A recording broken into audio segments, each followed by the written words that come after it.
Dear great YouTubers, I am going to show you a perfect way to desolder any SMD IC with only a soldering iron. Just start with putting solder flux. Then on the sides of the IC add some solder.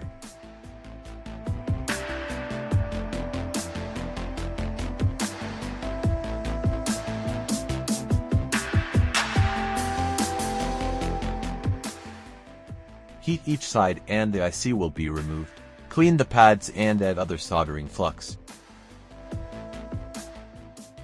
Put the chip back in and melt the pads with hot air gun station.